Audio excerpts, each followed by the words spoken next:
नमस्कार। कक्षा 12 के सभी संस्कृत छात्रों का हार्दिक स्वागत करता हूं, अभिनंदन करता हूं। प्यारे छात्रों, कक्षा 11 में आप लोगों ने संस्कृत विषय को पढ़ने के रूप में चुना था, उसमें अध्ययन भी किया। वैश्विक महामारी के मद्देनज़र आपको बिना किसी परीक्षा दिए हुए कक्षोन्नत कर दिया गया है। अब आप कक्षा 12 में हो गए हैं। शाला दर्पण के माध्यम से शीघ्र ही आपको कक्षा 11 पास करने का प्रमाण पत्र भी प्रदान किया जाएगा। चूँकि कक्षा 11 और कक्षा 12 कोई अलग अलग विषय वस्तु नहीं है, कक्षा 11 की विषय वस्तु कहीं न कहीं 12 से जुड़ी हुई है। अतः कक्षा 11 में आपको जो संस्कृत विषय से पढ़ाया गया है उसका अध्ययन सुनिश्चित करें। और कक्षा 12 की अध्ययन अब हमें ऑनलाइन ही पढ़ना पड़ेगा। पता नहीं लॉकडाउन कितने दिन चल सकता है। अतः आज से एक एक पाठ का एक एक भाग या संपूर्ण अध्याय एक साथ में बनाने का प्रयास करके मैं आप तक पहुंचा रहा हूं। सभी छात्र इस पाठ को गंभीरतापूर्वक देखेंगे। जिन छात्रों के पास में व्हाट्सएप नहीं है तो अपने मित्रों के पास में जाकर के इस वीडियो को दिखाएंगे और पास में बैठ करके एक साथ में बैठ करके इस वीडियो को सुनेंगे और अध्ययन प्रारंभ कर सकेंगे। राजस्थान सरकार के फैसले के अनुसार सत्र 2020 और 21 में पाठ्यक्रम बदल दिया गया है, लेकिन कक्षा 10 एवं कक्षा 12 में वही पुराना पाठ्यक्रम लागू रहेगा। कक्षा 12 में पिछले वर्ष विजेत्री नामक पाठ्यपुस्तक अपने पाठ्यक्रम में संचालित थी। इस सत्र में भी वही पाठ्यपुस्तक चलती रहेगी। उसी विजेत्री पाठ्यपुस्तक का प्रथम अध्याय हम आज देखते हैं। अगर आपके कुछ प्रश्न हो, कुछ समझ में नहीं आ रहा है तो आप हमें व्यक्तिगत अपने विद्यालय के जो व्हाट्सएप ग्रुप बना हुआ है उसमें भी कमेंट्स कर सकते हैं, पूछ सकते हैं, वॉइस मैसेज भेज सकते हैं। आप सभी पढ़ाई करें, अध्ययन करें और पाठ्यपुस्तक यदि नहीं है तो व्हाट्सएप के माध्यम से भी आपको ये पहुंचा दी जाएंगी। तो अब अध्ययन शुरू कर रहे हैं। प्रथम अध्याय विजेत्री का। यह है अपनी पाठ्यपुस्तक विजेत्री संस्कृत साहित्यम।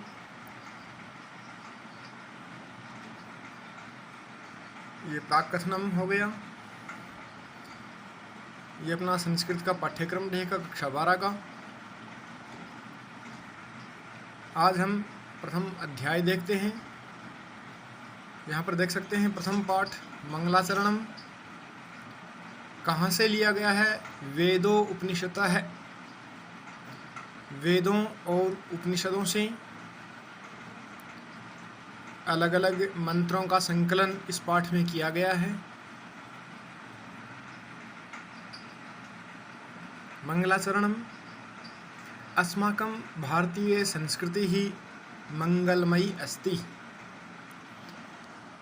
देखिए, अस्माकं भारतीय संस्कृति ही, हमारी भारतीय संस्कृति मंगलमयी अस्ति, मंगलमयी है।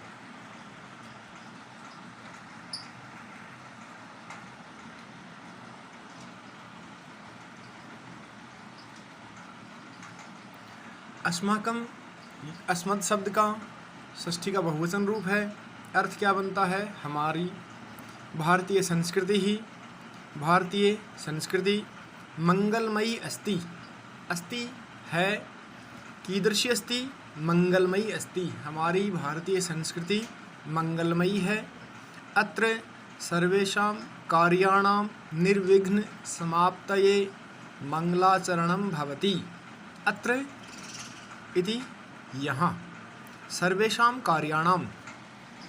अब यहाँ पर कार्याणाम, कार्य शब्द का षष्ठी का बहुवचन है और इसका विशेष्य पद है सर्वेषाम। इसका अर्थ क्या बना? सर्वेषाम कार्याणाम, सभी कार्यों की, निर्विघ्न समाप्तये, निर्विघ्न समाप्ति के लिए, विघ्नानाम अभावम इति निर्विघ्नम। हमने 11वीं कक्षा में पढ़ा है, अव्ययीभाव समास है यहाँ पर। विघ्नों की जहाँ पर अभाव हो, विघ्नों का अभाव हो, इस प्रकार की समाप्ति के लिए, बिना किसी विघ्न की समाप्ति के लिए मंगलाचरणम भवति, मंगलाचरण होता है।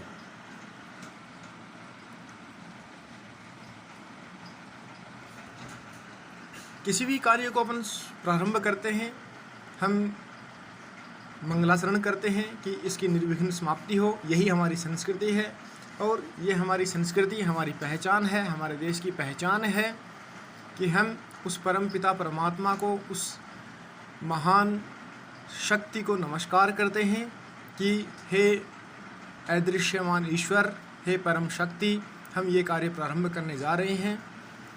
इसके लिए हमें आत्मबल प्राप्त हो और इस कार्य को संपूर्ण करने की शक्ति प्राप्त हो। निर्विघ्न समाप्तये मंगलाचरणम भवति, भवति यानी होता है। यहाँ पर अत्र यानी यहाँ, यहाँ कहाँ? हमारे देश में सर्वेषाम कार्याणाम, सभी कार्यों के लिए, सभी कार्यों के निर्विघ्न समाप्ति के लिए, समाप्तये चतुर्थी का एक। अतएव अध्यापने संलग्नानां गुरूणां अध्ययने तल्लीनां छात्राणां मंगलकारी मंत्राणां ज्ञानाय स्मरणाय च मंगलाचरण पाठ है अत्र प्रस्तुत है। अतएव इसीलिए, अतएव इसीलिए ही, अध्यापने, अध्यापन में, याद है राम शब्द का सप्तमी का एक वचन रामे बनता है, अध्यापन शब्द का सप्तमी का एक वचन अध्यापने बनता है। इसलिए अर्थ क्या बना?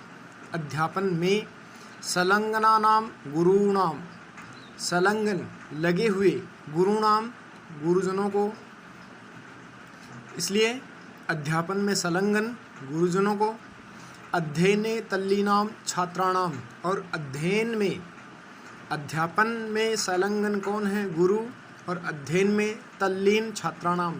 अब तल्लीन शब्द आया है यहाँ पर तोरली सूत्र, तोरली ही इस सूत्र के द्वारा यहाँ पर परस्वर्ण संधि हुई है।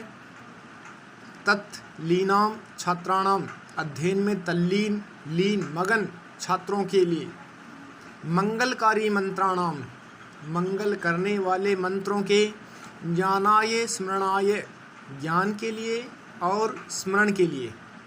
ज्ञान करना, कौन कौन से मंत्रों के द्वारा मंगलाचरण किया जाना चाहिए, और स्मरण करना संस्कृत के छात्रों के लिए ज़रूरी होता है कि कहीं भी कोई पूछे कि आपको कौन सा मंत्र आता है, कुछ मंत्र सुनाइए, तो आप इन मंत्रों को आप मंगलाचरण के रूप में पढ़ सकते हो।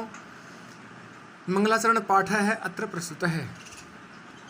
इस पाठ का उद्देश्य यही है कि हम कहीं पर कोई भी शुभ कार्य हो, हम मंत्रों का ज्ञानार्जन कर सकें, बोल सकें। इसके लिए यहाँ पर मंगलाचरण का पाठ यहाँ पर प्रस्तुत किया गया है। प्रथम है मंत्र है ऋग्वेदस्य प्रथम मंडलस्य प्रथम सूक्तात् उद्धृतः अस्ति। पहला इस पाठ का जो मंत्र दिया गया है वो ऋग्वेद के प्रथम मंडल से, कितने मंडल हैं बताइए? कक्षा 11 में वैदिक साहित्य के इतिहास में, संस्कृत साहित्य के इतिहास के पाठ्यक्रम में हम सब पढ़ चुके हैं कि ऋग्वेद में 10 मंडल हैं। तो यहाँ पर ऋग्वेद के प्रथम मंडल से, प्रथम मंडल के प्रथम सूक्तात्, और पहले सूक्त से, पहले मंडल के पहले सूक्तात्, सूक्तात् में कौन सी विभक्ति है?